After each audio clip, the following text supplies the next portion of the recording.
está, Pastor David? Muy bienvenido. Muchas gracias, hermana querida. Desde la casita una vez más. Sí, aquí estamos buscando servir como debe ser en Mm, obediencia. amén. Hay instrucciones de las autoridades y nosotros debemos estar atentos a ellas. Gracias al Señor porque nos concede luz para entender, ¿no? Así sea. Un gozo estar juntos, hermana querida, Amén. Igualmente, y Pastor. con el pastor allí, todos los que están trabajando en estos momentos, ligados por el mismo Espíritu, el bendito Espíritu del Señor. Nos Amén. regocijamos en este día, estamos considerando la palabra del Señor. Ella es pertinente siempre, no pasa, es palabra de Dios, así que no cambia.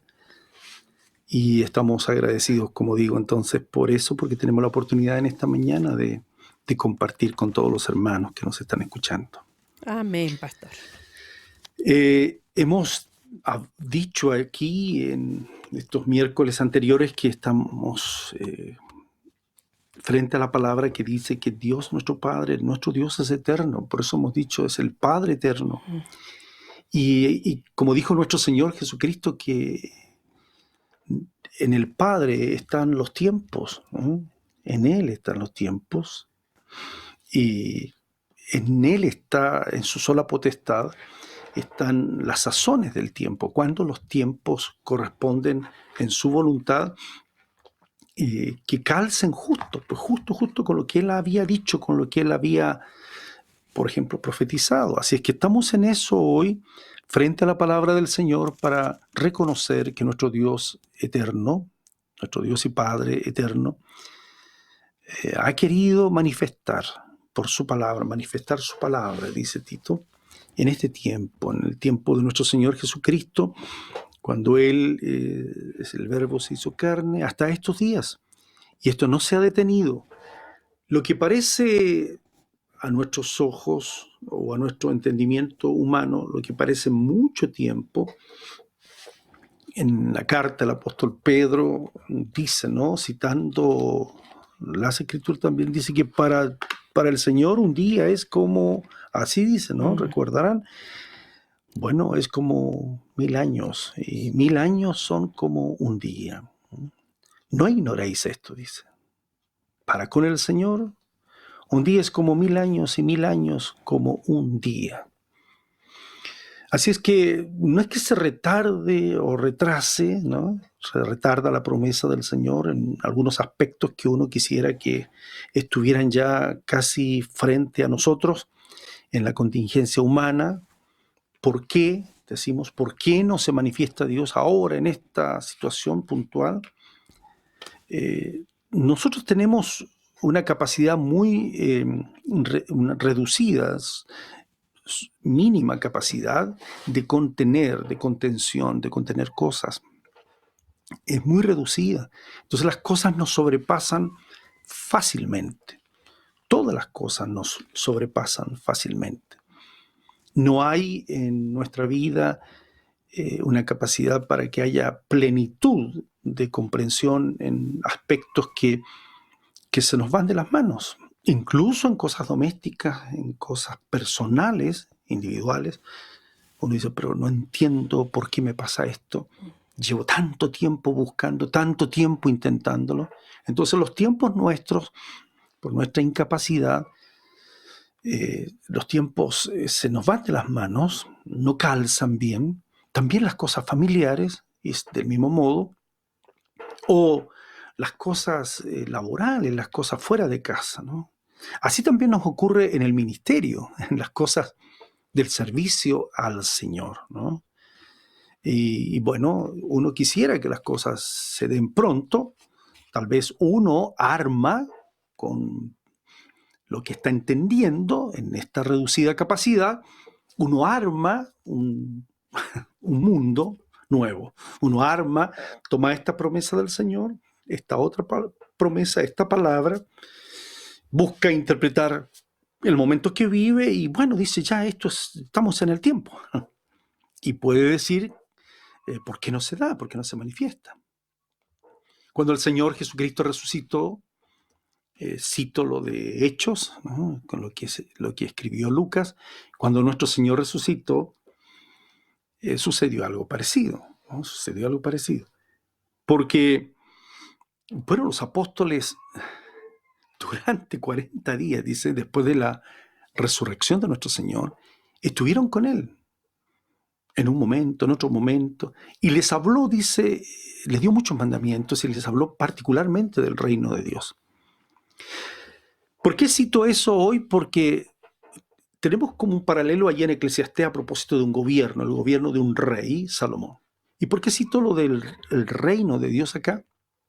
Porque justamente el reino de Dios o el reino de los cielos es el contexto, permítame decirlo de esa manera, ¿no? El contexto es el entendimiento macro, grande, ¿no? Donde todos los tiempos, todas las cosas del Señor tienen cumplimiento, tienen un momento, también tienen una comprensión en el reino del Señor. Fuera del reino del Señor, las cosas, o del entendimiento de lo que es el reino del Señor, de cómo se interpretan las cosas, cómo se examinan los tiempos, cómo se aplican las palabras, fuera de ello, en nuestro tiempo, en nuestra realidad humana, en nuestra comprensión de las cosas, en cómo armamos el mundo, no, los tiempos van y vienen, se nos va el tiempo. No podemos retenerlo. No podemos. Solo Dios puede hacer retroceder la sombra, dicen, ¿no? Del sol. Bueno, en el caso nuestro no podemos. Pero cito lo de Hechos, que durante 40 días les estuvo hablando acerca del reino de Dios, porque, vamos a decir, cubre todo en una amplitud muy grande. Allí entonces se dio esto que estamos hablando. Los apóstoles veían al Señor, lo veían poderosamente, poderoso el Señor, resucitado, había vencido la muerte. En sus manos tenía las llaves del Hades y de la muerte. Y por eso le preguntaron, si el Señor está hablando del reino, entonces le preguntaron, ellos armaron todo, ¿no? Cuando se reunieron con él en una ocasión le dijeron, Señor, ¿restaurarás el reino a Israel en este tiempo? El entendimiento de ellos, la imagen que tenían de esto, ellos es de muchos años, siglos, donde las cosas no calzaban, excepto en el tiempo de, como está citado en el libro de los Reyes, del padre David, se le llamaba así, ¿no? De nuestro padre David. En el tiempo del rey David las cosas como que se dieron, como que calzaron. En una tipología muy, muy aplicada, muy justa en las escrituras, se ve eso, ¿no? Como en el tiempo del rey David se cumplieron muchas promesas, incluyendo algunas que geográficamente estaban citadas en palabras que el Señor le dio a Abraham, por ejemplo, cuando trató con Lot. Entonces ellos teniendo tantas cosas en su mente, viendo al Señor resucitado, viéndolo con todo poder, como a veces decimos, si tiene tanto poder el Señor, ¿por qué no restaura esto ahora, no? Nos parece que es el tiempo. No se lo están mandando a nuestro Señor. Es una pregunta, es cierto, ¿no? Pero ahí es cuando el Señor le dice, no os toca a vosotros. Y no nos toca a nosotros tampoco aquí en el tiempo que vivimos. No os toca a vosotros saber los tiempos. Y eso es algo que hacemos evangélicamente con mucha equivocación. Buscamos saber los tiempos, pero tiempos de cumplimientos macro, mayores, superiores, ¿no? No así lo cotidiano, no así aquello que sí debiéramos saber, que sí corresponde a, vamos a decir, a nuestra capacidad. Como esposos, como papás, como mamás, como esposas, como hijos, debiéramos saber los tiempos que corresponden a nuestra formación. Dice, después de tanto tiempo, por ejemplo, dice Hebreos, ¿no? Capítulo 5, hablándole a toda una comunidad cristiana. Después de tanto tiempo. El tanto tiempo no hacía referencia a siglos, estaba haciendo referencia más o menos 65, 70 años. Después de tanto tiempo tenéis necesidad de que se os vuelva ¿se acuerdan? A hablar las primeras palabras del Señor, a hablar de lo que se conoce como los rudimentos de la doctrina de Cristo. ¿Ve usted? Debieran ya tener madurez, debieran ser mayores, tener los sentidos ejercitados, tener discernimiento acerca del bien y del mal. Debiéramos avanzar hacia la madurez. Acerca de esos tiempos sí que debemos conocer. En el caso de un obispo, conocer los tiempos que el Señor le ha hablado con respecto a la iglesia, así como le habló a Éfeso, a Esmirna, a Pérgamo, es decir, bueno, debemos saber. Un pastor, un maestro debe saber los tiempos en el desarrollo de una actividad laboral. Uno dice, estoy en esta etapa, en toda la línea, vamos a decir, de trabajo, la línea de producción, vamos en esta etapa. O en una proyección económica del desarrollo de un presupuesto, vamos en este tiempo. Esos son tiempos nuestros y se aplica la palabra y está la sabiduría, está la gracia del Señor. Pero saber los tiempos que tienen que ver con la potestad de Dios el Padre, no, el Señor fue muy cuidadoso, nuestro Señor Jesucristo. Incluso cuando le hablaron acerca de su venida, ni el Hijo, dijo el Señor, ¿no? Ni el Hijo sabe, solo el Padre. Ahora, eso no quiere decir que no recibiréis poder, ¿no? O sea, la forma en que ustedes entienden que se deben restaurar las cosas, particularmente el reino de Israel, ¿no? La forma en que ustedes entienden debe ser reinterpretado, por decir así, debe ser comprendido de nuevo. El Rey, bendito sea, que cubre todo el amplio mundo, vamos a decir así, de lo que era el pueblo de Israel, el amplio mundo norte, centro y sur del país, fue justamente el rey David, que también estuvo Salomón. Pero justo a propósito de Eclesiastés y de Salomón, en el tiempo después de la partida de Salomón se dividió el reino. Y por eso quedó lo que se conoce como el reino del norte, el reino de Israel. Y luego lo del reino del sur, o lo que se conoce como donde vendría el Mesías, ¿no? De Judá, Neftalí. Ahora, nosotros tenemos entonces una necesidad.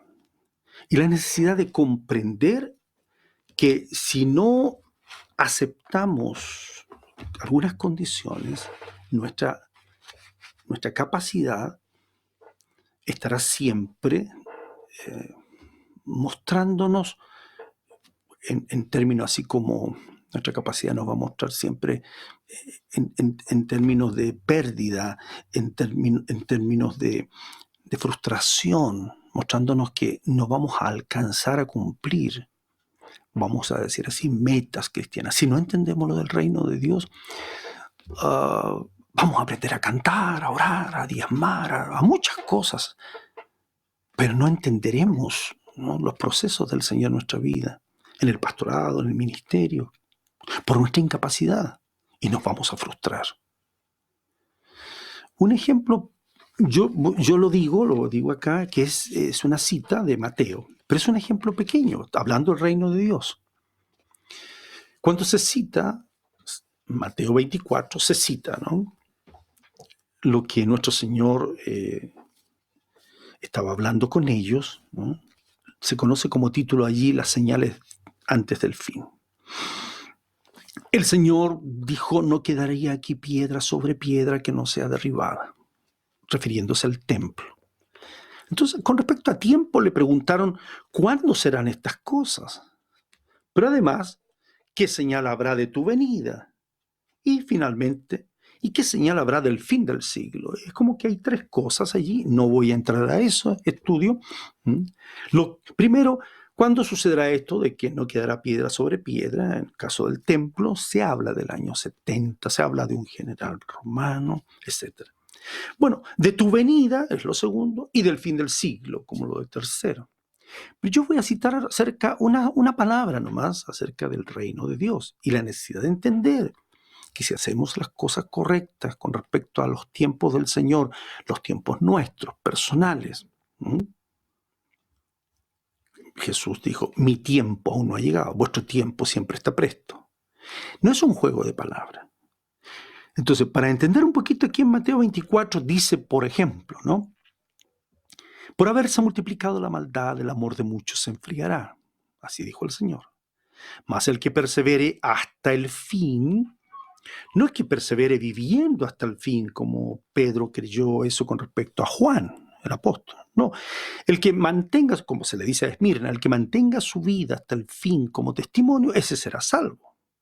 Y añade, y será predicado, ahora, atención, y será predicado este evangelio, así dice, este evangelio del reino en todo el mundo. No es el evangelio, nada más. Es el evangelio del reino de Dios.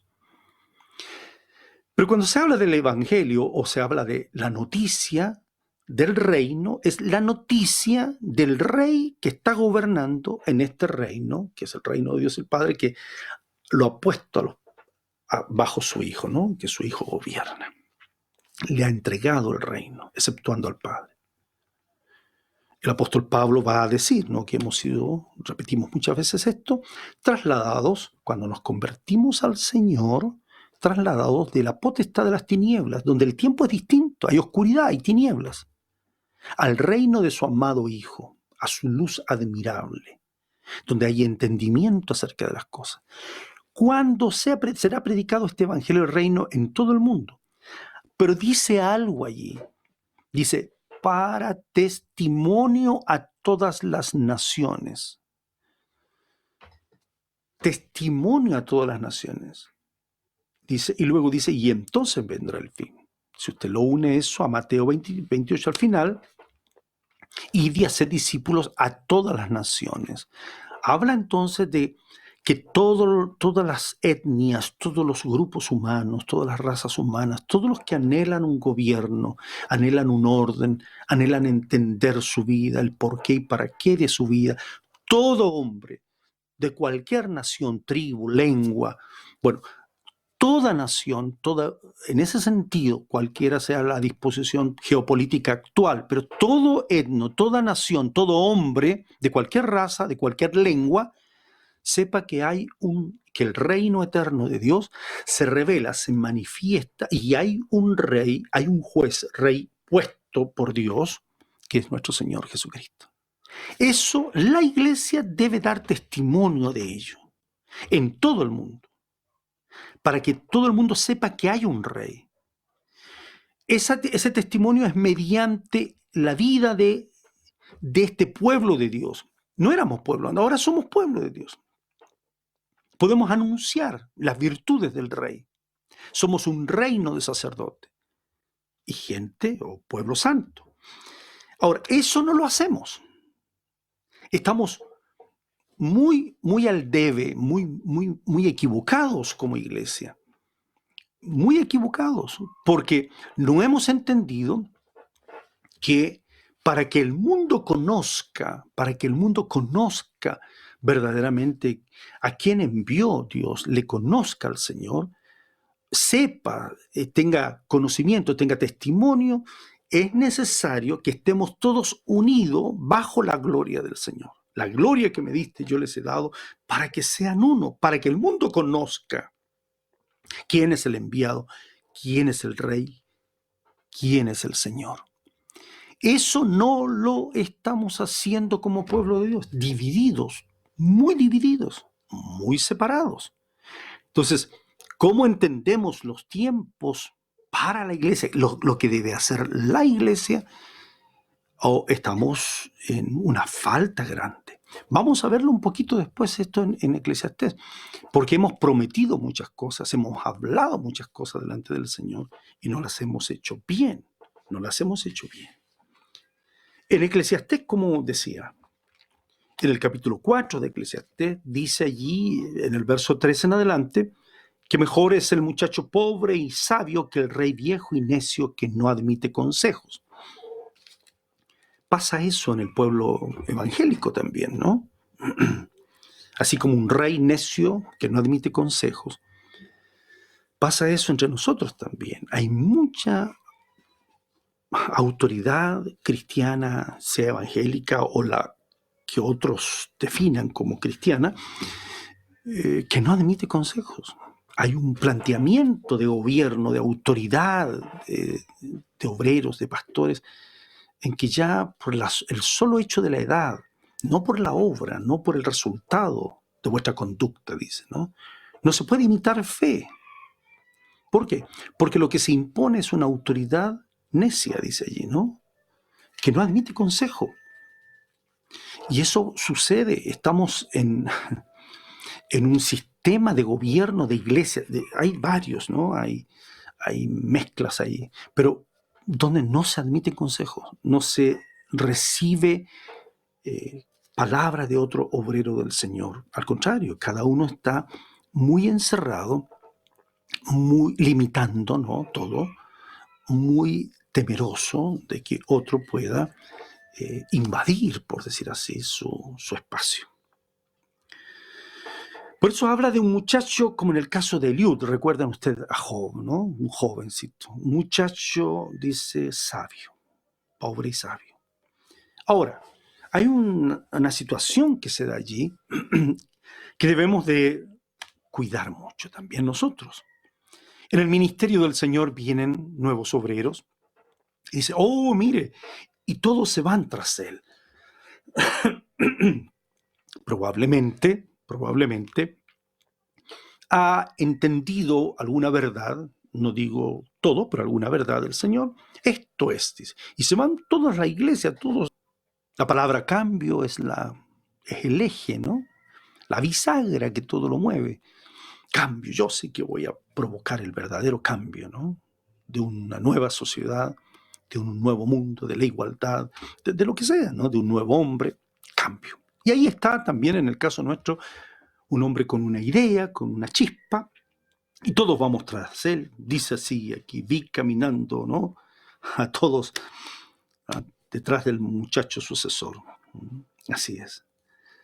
Ahora, ¿qué sucede? Sin embargo, y eso sucede, pues, ¿qué sucede? Sin embargo, los que vengan después tampoco estarán contentos con él. Los tiempos, amados hermanos, los tiempos en el Señor, cuando están bajo el reino del Señor, no bajo voy a decirlo así, bajo una imagen humana, no bajo un populismo humano, no es restaurar el reino de Israel. El reino de Israel ya nunca más. ¿Pero cómo? No, porque es el reino del amado Hijo ahora. Es el reino del nuevo Israel, del Israel de Dios, dirá Pablo a los Gálatas. Pero el Israel de Dios se refiere a los hijos del Señor, se refiere a una comprensión mayor que la que tenía, claro, mayor que la que tenía David, por cierto, más que Salomón, pero claro, está escrito, la sabiduría, ¿quién es Cristo? El Señor es mucho mayor que Salomón. Por cierto que sí. Entonces, en el reino del Señor, en las cosas del evangelio del reino, no se sigue a hombres, por supuesto, pero tampoco se siguen ideas, no se siguen cambios porque sí. Nuevos cantos, nueva forma de cantar, nueva forma de hacer el culto, nueva forma de vestirnos los pastores. Bueno, todas esas cosas son nimias, son pequeñas, están sujetas a un modo de ser nuestro muy reducido, que creemos que eso es plenitud. Creemos que eso es lo que correspondería al deseo, a la voluntad del Señor. Pero no es así, amados hermanos, no es así. Pablo, cuando habla a los romanos acerca del reino de Dios, es el libro que desarrolla justamente aquello que el Señor dice en Mateo capítulo 6, más buscad primeramente el reino de Dios y su justicia. Bueno, en Romanos habla justamente del reino de Dios y de su justicia. En Romanos, cuando dice el reino de Dios no es comida ni bebida, sino justicia, el reino de Dios es justicia, es paz y gozo en el Espíritu Santo. Paralelo a algo que hay en Efesios, podríamos decir que el reino de Dios es la manifestación del Rey por medio del Espíritu glorioso del Rey, que todo lo llena en su iglesia, todo lo llena. Es cuando somos llenos del Espíritu y todo lo que se habla, todo lo que se dice, todo lo que se piensa es acerca de su amado Hijo, nuestro Señor. En Romanos, cuando habla desde el principio acerca del Evangelio, que es acerca del Hijo, dice desde el principio, donde no me avergüenzo de este evangelio, no estoy desnudo en este evangelio, estoy cubierto de la justicia del Señor, y se va revelando esta justicia de fe en fe, o para fe. Bueno, aquí en Romanos dice que nosotros ya debiéramos vencer con el bien el mal, así está escrito. Aborreced lo malo, seguid lo bueno. Como cuerpo de Cristo, eso debiera ser, debiéramos ya, después de tanto tiempo en términos de como iglesia, ¿no? 2000 años, en términos de obreros que transmiten a las nuevas generaciones las verdades del Señor. De eso vamos a hablar. Para no seguir cosas espumantes, cosas así que nos atraen como luces humanas. En Romanos, pues entonces, cuando habla de esto, parecido a lo de Génesis 3 allá, ¿no? Comimos del árbol de la ciencia del bien y el mal. Bueno, ahora debemos aprender a discernir qué es lo bueno y qué es lo malo, entresacar lo vil de lo inmundo, lo que es puro, lo que está bien, lo que es bueno de lo vil y de lo inmundo, ¿no? Aquí dice, no seas vencido de lo malo, sino vence con el bien el mal.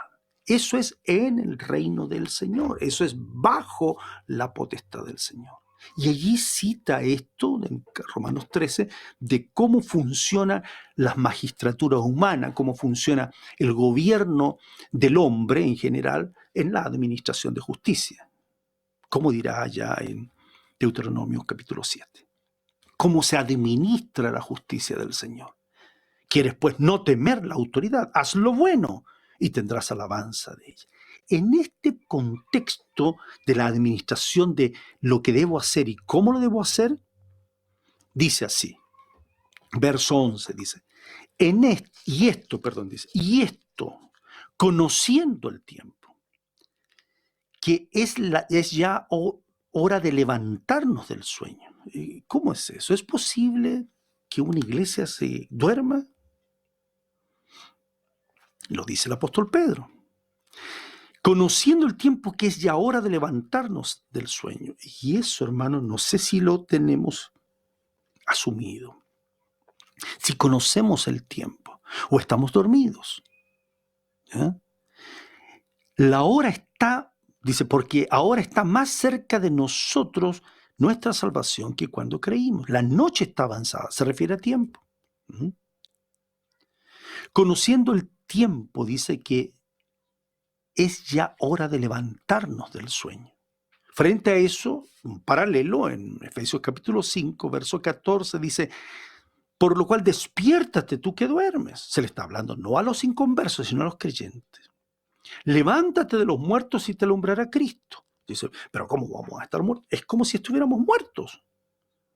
Mirad pues con diligencia cómo andéis, no como necios, sino como sabios, aprovechando bien el tiempo, porque los días son malos. Estoy citando Efesios 5, ¿no es cierto? Verso 14. Mirad pues con diligencia cómo andéis, no como necios, sino como sabios. Allí está el rey necio, ¿verdad? Y el joven sabio, lo que estábamos citando de Eclesiastés. ¿Cómo andéis? ¿Cómo andamos? ¿Conocemos bien el tiempo?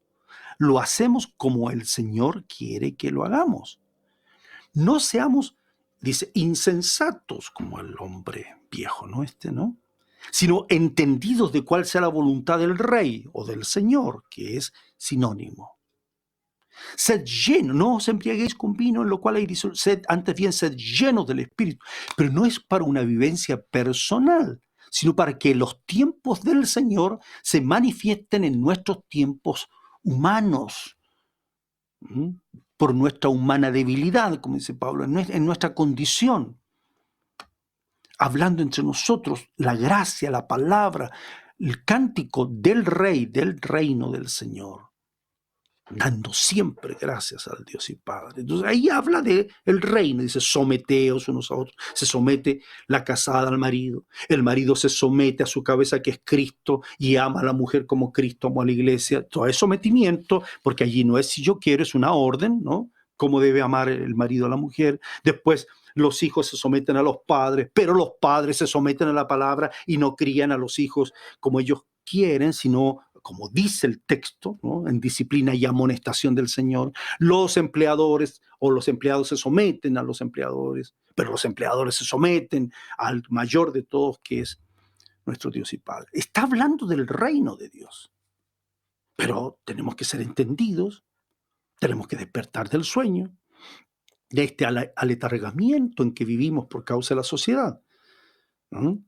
Por causa del interés político de que las cosas se solucionen, ¿no? Del interés económico, de los aportes del Estado. No, nosotros estamos bajo otro estado, estamos bajo otro gobierno, que es el gobierno del Señor. ¿Ya?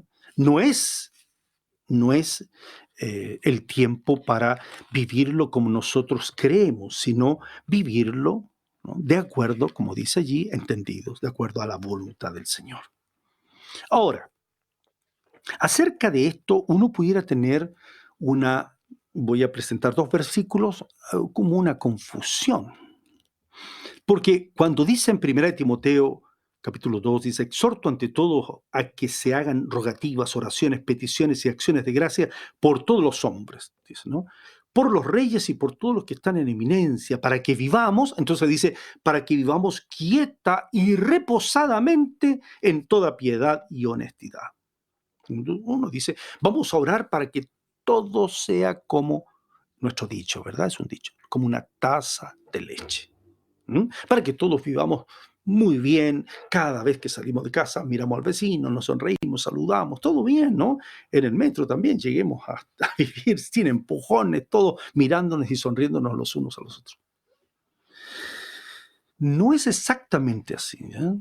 No quiere decir que no van a haber problemas, porque voy a citar el otro pasaje, ¿no? Que es el de Tesalonicenses, capítulo 5, la primera carta. Si acá dice para que vivamos quieta y reposadamente en toda piedad y honestidad. Y 1 Tesalonicenses capítulo 5 dice, así dice, ¿no? Acerca de los tiempos y de las ocasiones, porque acerca de los tiempos y de las ocasiones no tenéis necesidad, hermanos, de que yo os escriba, porque vosotros sabéis perfectamente que el día del Señor vendrá así como ladrón en la noche. Esa expresión, perfectamente, sabéis perfectamente. No es que debamos saberlo con incertidumbre, sino perfectamente. Entonces, acerca de los tiempos que se viven, ¿no? Y de las ocasiones, no debemos tener necesidad, ¿no? De que alguien nos esté explicando más. Ahora dice, cuando digan paz y seguridad, entonces vendrá sobre ellos destrucción repentina como los dolores a la mujer encinta y no escaparán. ¿Cómo es eso? Es lo mismo cuando digan paz y seguridad es lo mismo a que se suceda aquello de cuando oremos y digamos, Señor, oramos por los reyes, por todos los que están en eminencia, para que vivamos quieta y reposadamente. Son dos cosas distintas. Una es que nosotros oremos como está escrito, ¿no? En toda piedad y honestidad. O sea, es lo que dice Mateo 24. Cuando nosotros demos testimonio, se anuncia el evangelio del reino y vivimos el reino. Vivimos, aleluya, vivimos bajo el rey, vivimos bajo su voluntad, bajo sus instrucciones. No andamos ya nunca más detrás siguiendo a otro muchacho joven o por más sabio que parezca o entendido que parezca. No debemos seguir a hombre. Aunque sean ungidos, muchos ungidos vendrán, dijo el Señor. Muchos Cristos. Cuando dice muchos Cristos no es lo mismo que anticristo. No, cuando el Señor Jesús dijo muchos Cristos es que muchos ungidos, muchos diciendo yo soy el ungido, yo soy ungido. Claro, no es. Nosotros oramos para vivir quietamente, reposadamente, pero en honestidad. Así dice, en toda piedad. Toda piedad es conforme el misterio de la piedad. Quiere decir que debemos vivir con contentamiento. Y eso es lo que no sucede cuando seguimos a hombres, ¿no? porque sin embargo los que vengan después tampoco estarán contentos con él. Y eso va a suceder. No, esto es lo mismo de siempre, esto es lo mismo de siempre. Nos cambiamos de iglesia en iglesia. Hay, voy a decir cientos, por no decir miles, de hermanos que no me gusta esto, no, esto es lo mismo de siempre, y se cambian a otro lado y otro. Entonces, hace muy poco estábamos hablando con un hermano acerca de esto. Nos cambiamos. Porque no nos gusta, porque no estamos contentos, porque no estamos en el reino del Señor. Cuando estamos en el reino del Señor, sujetos en el orden del Señor, las cosas entonces se deben vivir, así como dice acá, reposadamente, en toda piedad, en honestidad. Porque esto es bueno y agradable delante de Dios nuestro Salvador, que vivamos así, pues. ¿Para qué? El cual quiere que todos los hombres sean salvos y vengan al conocimiento de la verdad. Entonces, damos a conocer como reino de sacerdotes, reino que de hombres y mujeres que han recibido salvación, han recibido redención, han recibido perdón de pecado, hay gozo en su corazón, el Espíritu del Rey llena sus vidas, están gozosos, con contentamiento del Señor, viven en medio de la gente, mostrando las obras del Padre en sus vidas, y eso significa luz para los demás. Viven con palabras no corruptas en su boca, sino con sal, porque somos la sal de la tierra, dice el texto, dijo el Señor. Entonces los hombres van a tener oportunidad para ser salvos y vengan al conocimiento de la verdad. Hay un solo Dios, decimos, y un solo mediador entre Dios y los hombres. Pero eso no solo se predica, eso se debe vivir. El cual se dio a sí mismo en rescate por todo, dice, de lo cual se dio testimonio a su debido tiempo. Cuando se cumplió el tiempo del Señor, ¿no?, y se dio Él en rescate por todos nosotros, eso se dio testimonio de ello. Eso aparece en Hechos. No solo los apóstoles daban testimonio, el Espíritu Santo también daba testimonio de la resurrección de nuestro Señor Jesucristo. Es lo que le dice el escritor a los hebreos. Después de tanto tiempo, ustedes dieron su vida, dieron sus bienes, dieron todo, y ahora mire, están con un corazón como vagando en el desierto. A eso hace referencia el apóstol. Entonces, son palabras distintas. Cuando en Tesalonicenses dice, cuando digan paz y seguridad, se refiere no a lo que nosotros los creyentes tenemos que hacer, vivir quieta y reposadamente en cuanto a vivir la piedad del Señor, el contentamiento del Señor, el gozo del Señor. Cuando dicen paz y seguridad, hace referencia a las políticas humanas, a la administración humana del tiempo, a cuando el hombre humanamente diga, lo hemos logrado, con toda la soberbia nuestra soberbia humana, porque todos buscamos esa paz, usted puede reconocerlo, buscamos esa paz social, así se le llama, esa paz social, esa paz y seguridad de que nadie nos robe, de que no hayan portonazos, no robe la cartera a la dama y así. Pero esas cosas, hermanos amados, dijo el Señor, no temáis a quien destruye el cuerpo. No temáis al que le roba físicamente. Temed a aquel que puede destruir el alma y el cuerpo en el infierno, dijo el Señor.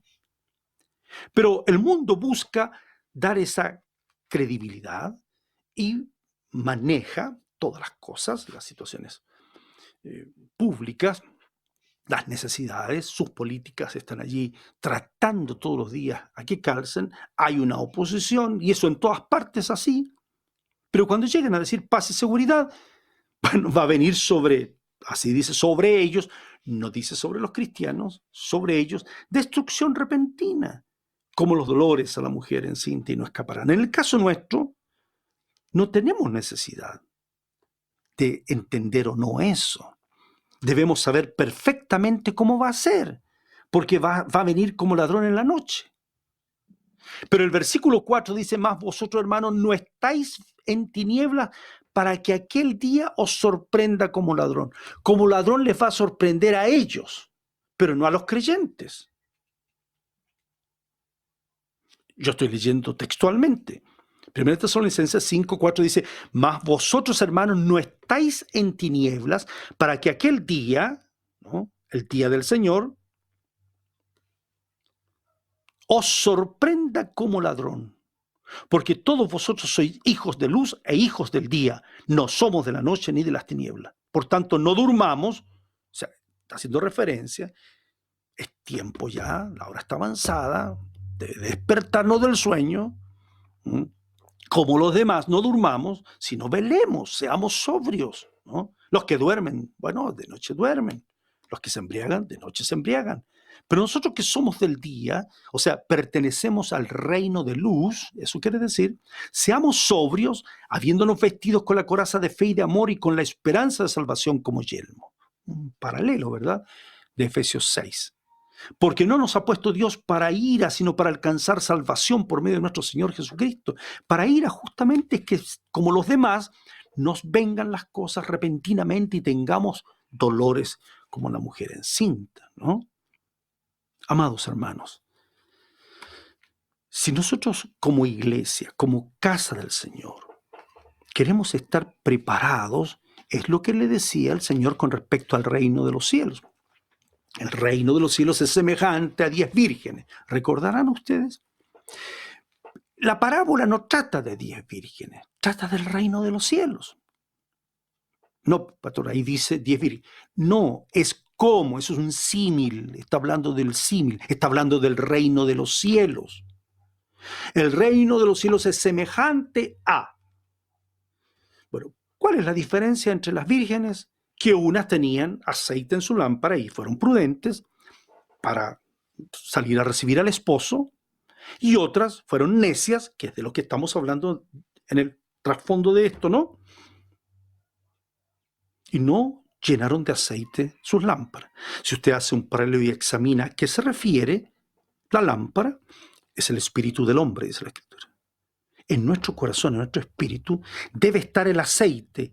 ¿Y qué es el aceite? Usted dice el espíritu, sí, pero el espíritu con palabra de Dios, porque se refiere a una palabra del Señor que por el espíritu, mis palabras son vida y espíritu, está puesta, está escrita en mi mente y en mi corazón, entonces yo estoy velando. Mi lámpara, mi espíritu está presto, está lleno de aceite, está lleno de una, alguien puede decir, de una palabra profética. Cuando se habla de palabra profética, se habla de palabra inspirada por el Espíritu. No es de palabra, no es de textos bíblicos de memoria. Qué bueno es que lo memoricemos, pero se está refiriendo a ese vivir en nuestros tiempos sin sobresalto. No nos debe sorprender, debe estar por la gracia del Señor, ¿no? Teniendo sobre nosotros una palabra llena del Espíritu del Señor. Ayer Eclesiastés entonces le habla, vamos a decir así, a los que se congregan. En este tiempo diríamos a la iglesia. En Eclesiastés capítulo 5 dice, en el contexto de un rey, de un gobierno, de lo que sucede afuera, de seguir a luces, a jóvenes sabios, pero que después nadie se contenta con ellos. En este contexto dice, cuando fueres a la casa de Dios, capítulo 5 de Eclesiastés, cuando vamos a la iglesia. Cuando decimos cuando vamos a la iglesia o cuando vamos o nos juntamos, nos reunimos como iglesia, ¿verdad? Pablo, el apóstol, corrige un poquito, no corrige, sino revela, explica esto que es la casa de Dios. En ese tiempo era un templo físico. En este tiempo no es así, ¿no? En este tiempo, cuando os reunís como iglesia, dice Pablo a los Corintios, se refiere que cada uno de nosotros se reúne en un determinado lugar. El lugar no es la iglesia somos las piedras vivas que nos juntamos allí, ¿no? Entonces dice, cuando fueres a la casa de Dios, guarda tu pie, cuídate cómo entras, cómo llegas, ¿no? Cuídate. Acércate más para oír que para ofrecer el sacrificio de los necios, porque no saben que hacen mal. ¿Cómo es eso? Acércate. El apóstol Pedro dice algo acerca de esto. Acércate, dice, acercando, nosotros entonces como piedras vivas, acercándonos a Cristo, a Él como piedra viva. Es una forma de hacer la referencia, ¿no? Acercándonos como piedra viva. Dice Pedro, sed edificados como casa espiritual y sacerdocio santo para ofrecer sacrificios espirituales agradables a Dios o aceptables a Dios por medio de nuestro Señor Jesucristo. ¿Qué ofrecemos? ¿Cómo ofrecemos los sacrificios? Dice, no te acércate más para oír que para ofrecer sacrificio de los necios. ¿Cuándo es un sacrificio de un necio? Amados hermanos, de esto es necesario hablar, y mucho, más para oír que para ofrecer humanamente un sacrificio.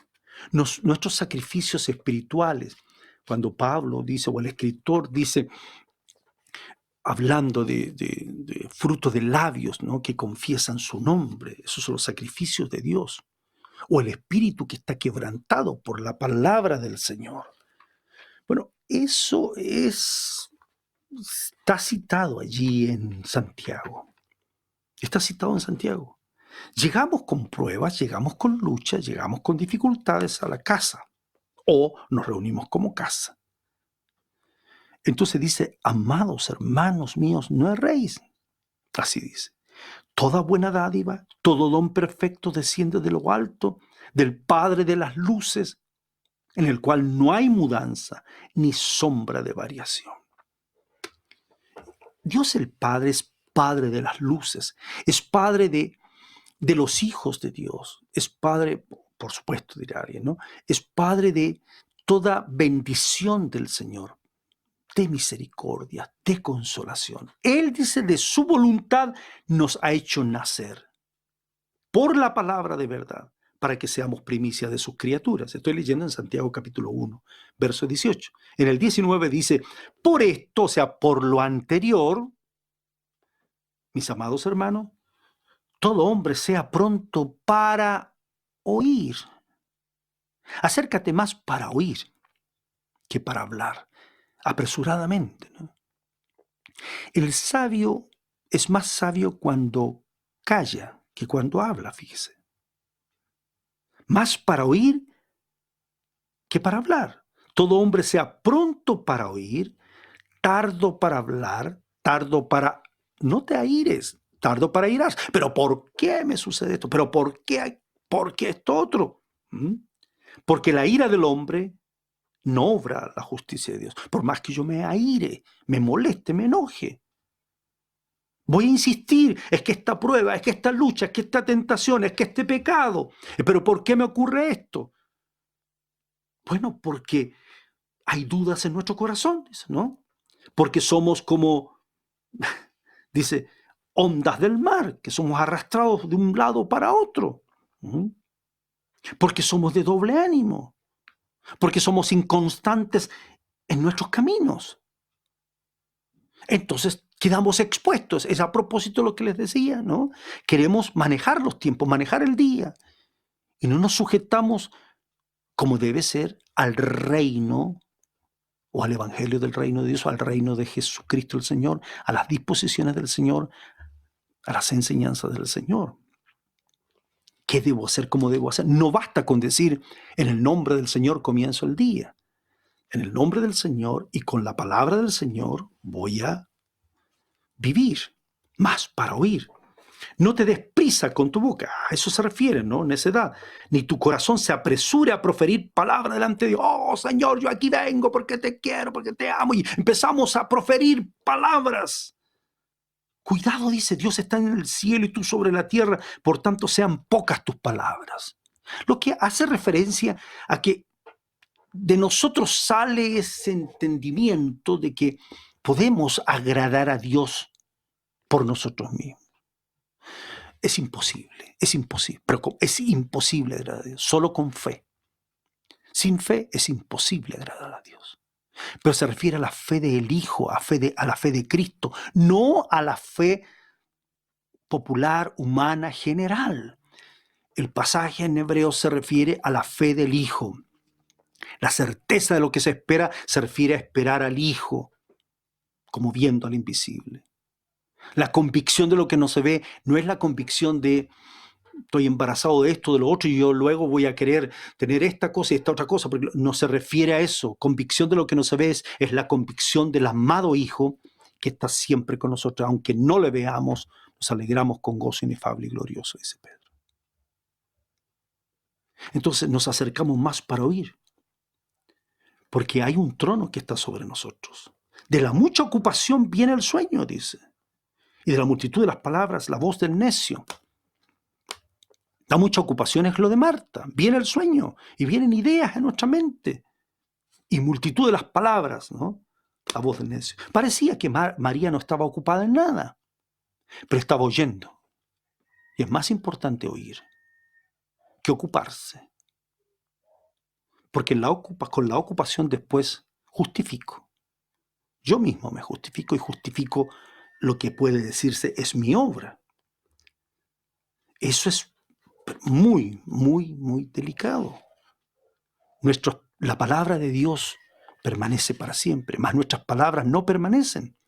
Nuestras palabras son débiles. Piense usted en los compromisos que hemos hecho, compromisos ante un momento en que nos casamos, nuestros convenios, nuestros acuerdos, nuestros contratos, nuestras sociedades humanas. Siempre los socios salen peleando, porque nuestras palabras no permanecen, son débiles, no tienen fuerza, no tienen gracia. La palabra de Dios, su plan, su propósito, su doctrina, permanece para siempre. Su palabra es palabra verdadera. La multitud de palabras tratando de desarrollar ideas. Es que yo tengo esta idea. O explicando situaciones. O argumentando por otro lado. O discutiendo. O defendiendo argumentos. No paramos. Multitud de palabras. Cada hermano se ocupa de hablar y hablar de la Escritura como sabiendo todo, porque abre el texto y ya entonces lo sabe, ya lo entiende. Y no es así, no es así. Por algo el Señor puso apóstoles, por algo puso profetas, evangelistas, pastores y maestros. Se requiere de maestros, se requiere de pastores, se requiere de profetas. Mire lo que dice Pablo. A los colosenses le dice, así le dice: arraigados y sobreedificados en el Señor, confirmados en la fe. Dice, como habéis sido enseñados. Nadie os engañe por medio de filosofía, huecas sutilezas, tradiciones de hombres, conforme a los rudimentos del mundo y no según Cristo. Hay una cantidad de cosas evangélicas que son rudimentos de este mundo. Mire lo que dice Pablo a los filipenses. Hablando de ansiedad, cuando le dice, regocijaos en el Señor siempre, en el reino, quiere decir, en el reino del Señor. Por nada estéis afanosos. La paz del Señor sobrepasa el entendimiento. Nosotros queremos que no lo sobrepase, queremos seguir entendiendo más allá. No, sobrepasa mi entendimiento. Sobrepasar el entendimiento quiere decir que mi entendimiento queda bajo el Señor. No es que me ahogó, nomás me sobrepasó y me ahogó. No, yo me debo sujetar. Y entonces esa paz guardará, así dice, mi corazón y mis pensamientos en Cristo Jesús. Pero para eso dice, fíjese, por lo demás, hermano, entonces cuando voy a la iglesia o cuando quiero aprender, dice, todo lo que es verdadero, todo lo honesto, todo lo justo, todo lo puro, todo lo amable, todo lo que es de buen nombre, si hay virtud alguna, si algo digno de alabanza, esto hablad. No dice hablar, dice pensar. Pero no pensamos todo esto. En lo verdadero, en lo honesto, lo justo, lo puro, lo amable, lo que es de buen nombre, la virtud del Señor, lo que es digno de alabanza. No lo pensamos, lo hablamos. ¿Y qué hay que hacer entonces? Lo que aprendisteis y recibisteis y oísteis y visteis. Mire, aprender, recibir, oír, ver en alguien, en un pastor, en un obrero, esto haced. Entonces, cuando vamos a la iglesia, hablamos mucho, y la iglesia habla mucho en este tiempo, mucho. Cada cual sale hablando promesas, más promesas, y no terminamos nunca de hablar. La Escritura dice, mejor que no prometas, y no que prometas y no cumpla.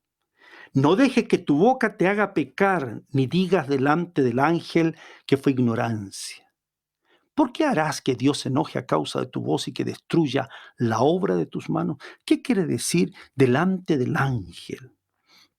La Escritura dice que en el reino de Dios el cielo se abrió y los ángeles de Dios suben y descienden sobre el Hijo del Hombre, como en el caso de Jacob. De eso vamos a hablar un poquito, si el Señor lo permite, en la próxima semana. ¿Qué quiere decir que esto se hace delante del ángel? ¿Qué quiere decir? Que los ángeles son ministradores al servicio de los que son herederos de la salvación. Amados hermanos, queridos hermanos, en el nombre del Señor les digo, es tiempo no de mirar al hombre en cuanto a esperanza humana, a seguridad humana, a paz humana. Es tiempo, verdaderamente, hermanos, de que nuestras casas sean llenas del Espíritu del Señor para vivir nuestros tiempos en la doctrina del Señor, en las enseñanzas del Señor. Que nuestros pensamientos reciban la palabra y el Espíritu la escriba en nuestra mente y en nuestro corazón. Y dejemos de pensar como piensa el mundo. No os conforméis a este siglo, dice, transformaos por medio de la renovación del entendimiento, que haya un nuevo nacimiento a nivel del pensamiento, para que los tiempos que vivimos no nos sorprenda nada, que estamos en paz en el Señor. Y el Señor sobrepasa con su paz, con su gobierno, con su justicia, sobrepasa lo que pensamos y se han guardado en nuestros corazones. Estemos en la paz del Señor. Oremos. Padre nuestro todopoderoso, agradecidos a ti por el gozo de tu Espíritu Santo en nuestros corazones, nos presentamos en este día una vez más. Hay tanto que decir, dice tu palabra, y difícil de explicar, porque nos hemos puesto tardos para oír, hechos tardos para oír, no oímos con atención. Oh Señor, venga tu pastorado sobre la iglesia. Oh Padre, venga tu pastorado sobre los ministerios, sobre los hijos que por misericordia ministramos. Perdónanos nuestro apresuramiento en muchas cosas. Creemos que todas las cosas están en tus manos y eso nos da paz y seguridad.